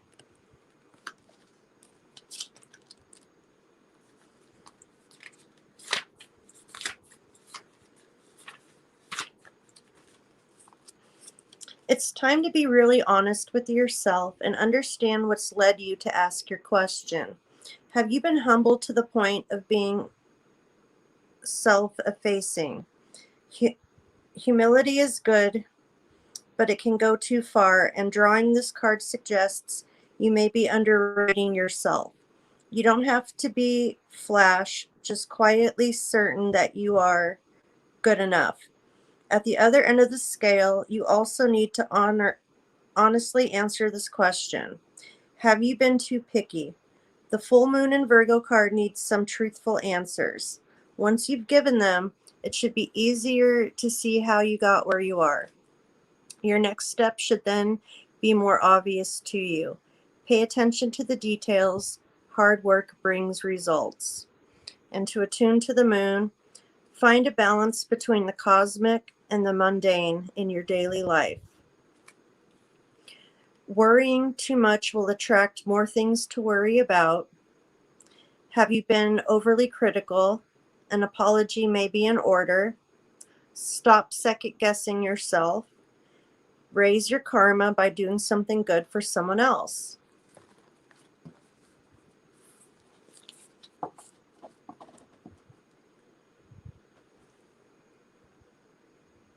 And then we have Tammy. Thank you guys for helping keep track. Well, that was interesting. Hey, Rob. Tammy got, I'm just going to read Tammy's real quick. Work through your fears. New moon in Scorpio card.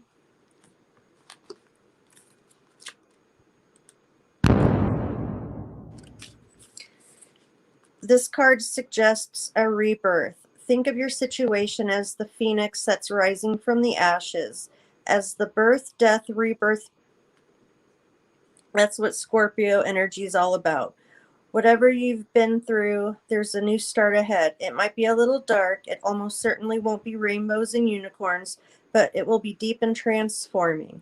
This card also suggests that if you know you are magical, then this is the time to work your magic. It can also be a time, the herald of the start of a 6-year time. If you've been experiencing something of a drought, and emotional intimacy is also on the menu. Scorpio is the sign that likes to go deep into body, mind, and spirit. So when this card comes up, there's nothing superficial about what's coming your way. And to attune to the moon, have some sexy time. Sexy time. Sexy time.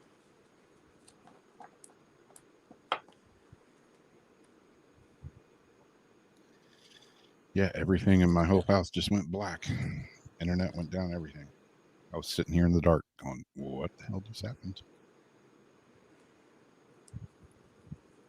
Oh, you want to pull some... We have a few people that still want cards. Or do you want to finish the session? We can go either way. I don't even know where I was at, and I know I was getting close to being done. We can finish it, and then we've got Linda, Azariana, I think, and Turquoise.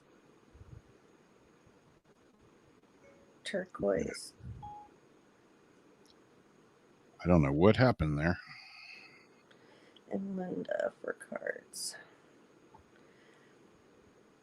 So then we can finish, and then if you can, and then make sure they get their readings too. All right. The whole house went black?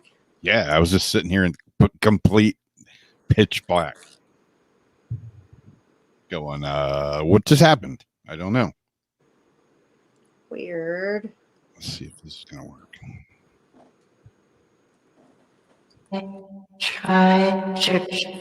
Okay. Gonna finish the box with the miracle box. I was gonna run this after our thing here, but my spirit everything crashed. My phone, everything crashed. So got the miracle box up. So I'm gonna finish it with that. I think my last question was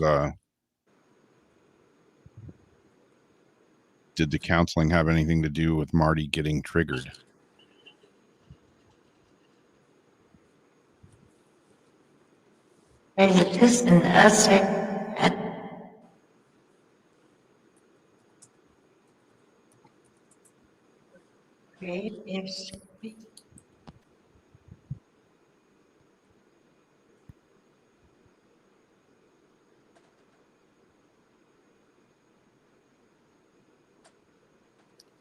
Was there a law enforcement cover-up due to rumors of friendship between the then sheriff and Marty?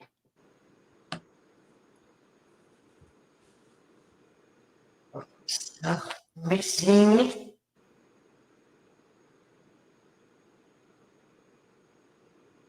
Spirit. And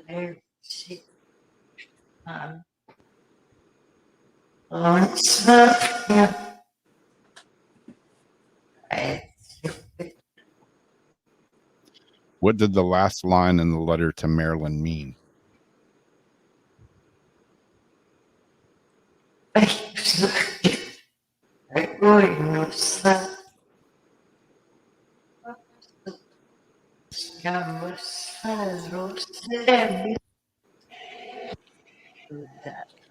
be there my life never juicy. Okay, it sounded weird now. Did Marilyn know anything about this ahead of time? You would have to take up.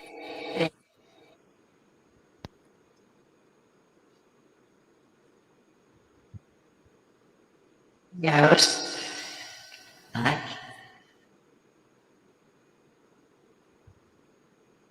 How did the caller know the skull would be Tina's?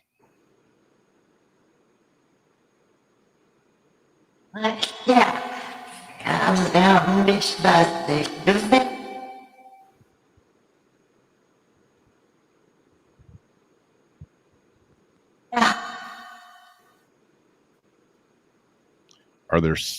Are the 6 other suspects?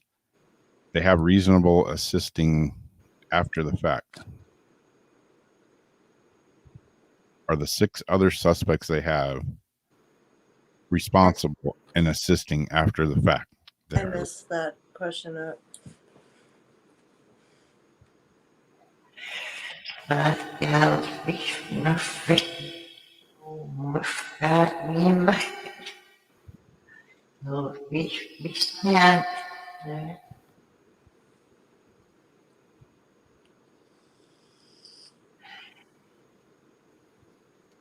Is Sheila correct in feeling it was carried out by Marty and Bo because she had counseled Marilyn against Marty?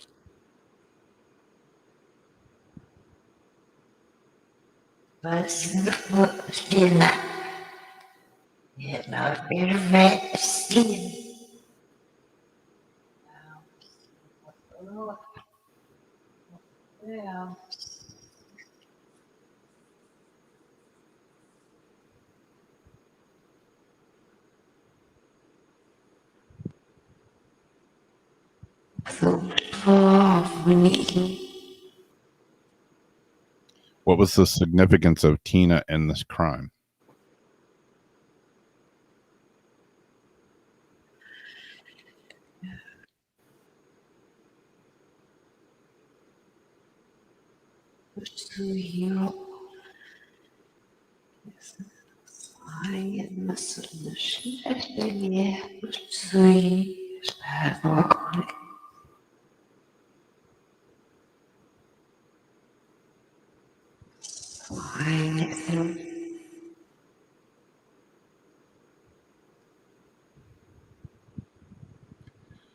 Do you know the names that law enforcement should be looking further into?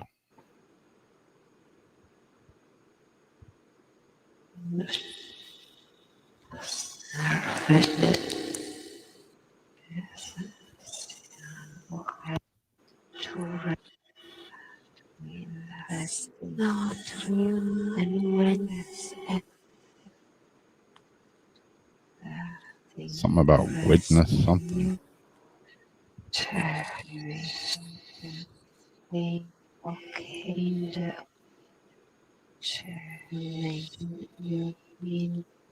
Are there any messages or clues that can help investigators solve this mystery or this murder?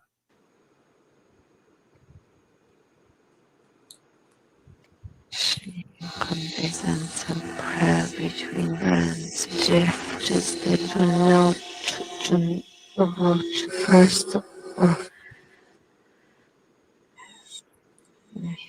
very quiet coin.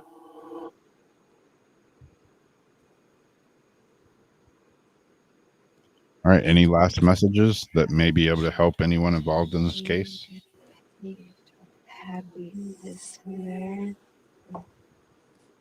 To others remember and wondering just to eat. Yeah. President, I heard, oh yeah, remember and wondering. All right. We're going to turn it off in 5, 4, 3, 2, 1.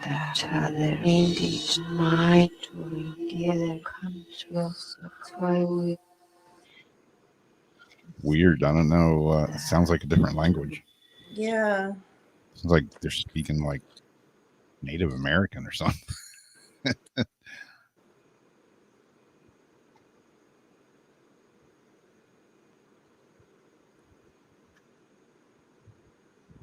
Yeah, definitely have to go back and listen to that. Yeah, I don't know what happened during the session I was doing, but yeah, everything just shut down. Sorry about that. Technical difficulties. Continue. Well, we've got 8 minutes left, and there were still 3 people that wanted a card.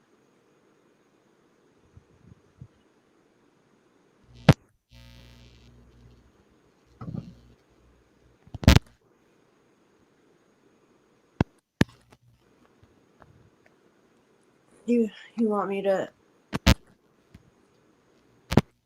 I'll get turquoise while you're fixing that. Yeah, I'm having all kinds of issues now. Buzzing and clicking.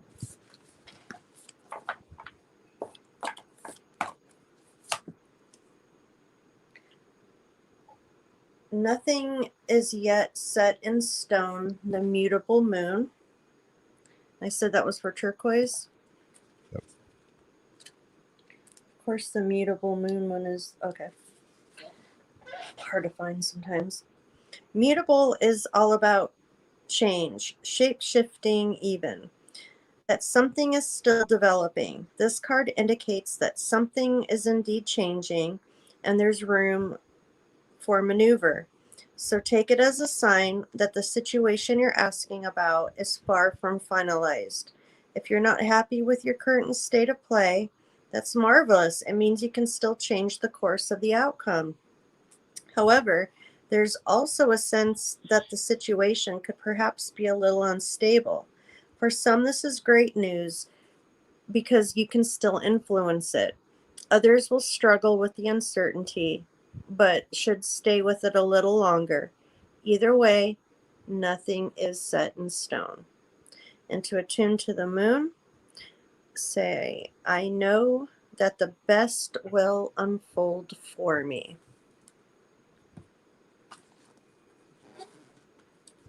And then, you're welcome. Good night, Tammy. And then I've got Azariana.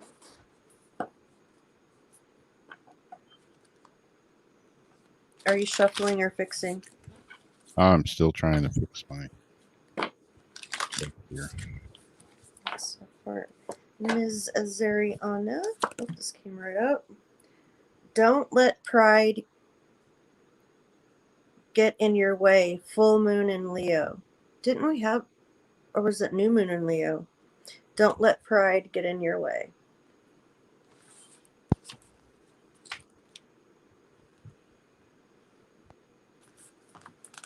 Yeah, maybe it was a new moon in Leo.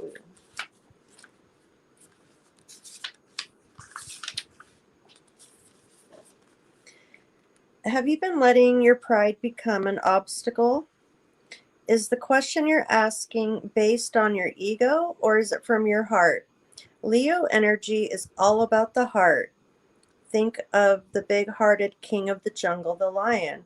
Its energy is magnificent, but when it's combined with the rush of the full moon, it can become over the top. This card may have come to you because you need to end a deadlock that has developed. More love and thoughts for the greater good are the solution to this dilemma. If you've not been doing as you would be done, but if you've not been doing as you would be done by lately, this is the time to find a balance between your own needs and the needs of the people around you. This will help all of your relationships. And to attune to the moon, be magnificent without being plain too much. And then we've got Linda. And yes, Miss Sherry. Of course, Quartz will do one for you also.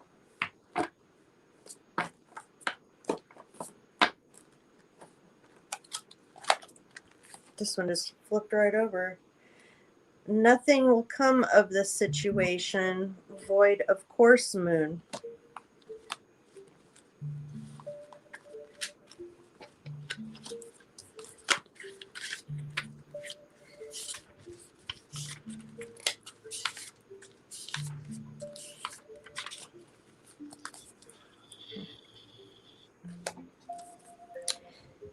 In a form of astrology known as I can't pronounce the word horary, Horary, where an astrological chart is cast according to when the question is asked and decoded.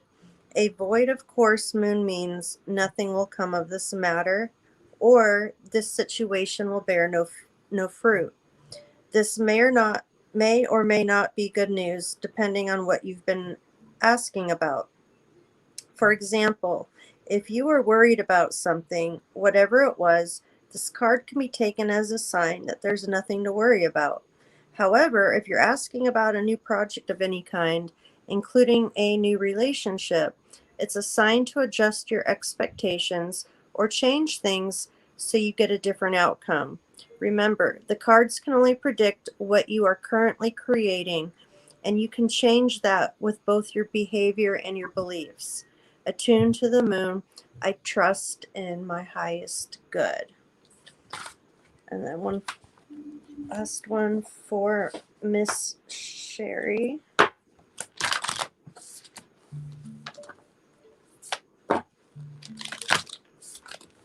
And now I'm blurry again.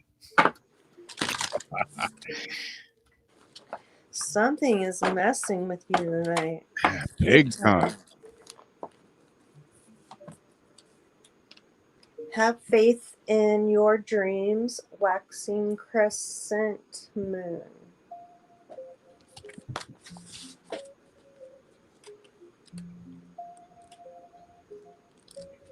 Yeah, I do remember doing that, Debbie. Don't give up. The situation you're asking about is still taking shape. You're nowhere near the end of the story. Whatever is happening now is just a step along the way. As they say in the self-help classics, everything will be okay in the end. If it's not okay, it's not the end. However, the waxing crescent moon card is a reminder that you must still keep working towards whatever it is that you want. If you can't take practical steps, spend time meditating on the question you're asking about and allow your higher self to download information to you about your best next step. Overall, this card suggests there is every reason to be hopeful for a very positive outcome to the situation you're asking about, so keep the faith. And to attune to the moon, I am focused on what I want. Always hold on to that faith.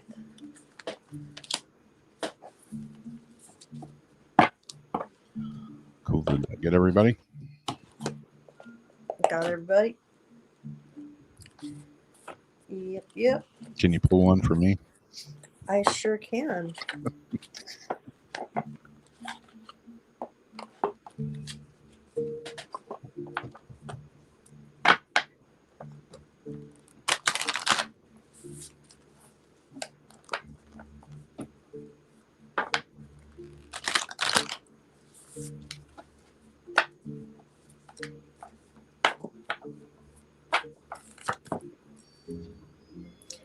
Balance, spirituality, and practicality. Full moon in Pisces.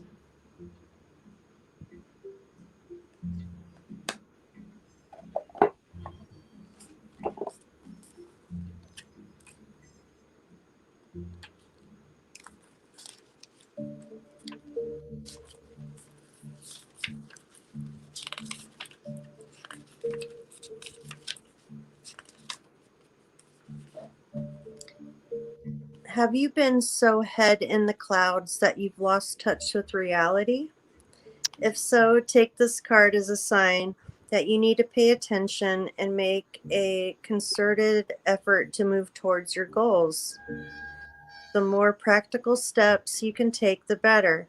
It's time to find an inner balance between your responsibilities and your dreams.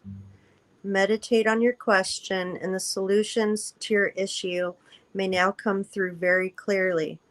If you're in a tricky situation because you've been acting the martyr, this card will be a message from the cosmos to drop the act for everyone's sake.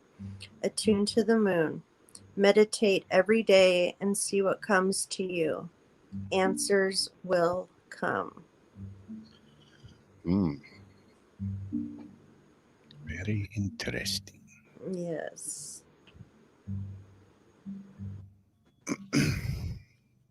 Well, Your intuition, it will not let you down. what was that? It says follow your intuition. It will not let you down. Aha. I always follow my intuition now. Never second guess that gut feeling anymore. It's proven So true. far, so good. Yep. Well, cool. Thanks everybody for hanging out with us during our weird Wednesday with weird technical issues. Yet again. I think it's part of the script now. Yeah. Well, yeah. Hopefully, we'll get a cool UFO report in the next few days. Don't hold your breath, but hey, do you trust your government? I don't. Anyways, that's it. We're out of here. We'll see you for Paranormal Soup this coming Sunday. And don't know who the guest is because everything that was open on my computer all crashed and I didn't reopen it. So, but we'll be there Sunday night, same bat time, same bat channel, Paranormal Soup Live. Then we'll be back next week for Weird Wednesday. And thanks for watching. You can catch us on YouTube, Facebook, Twitch, and the 904 Now app. So we'll see you then. Have a good week. The rest of it, stay weird, my friends.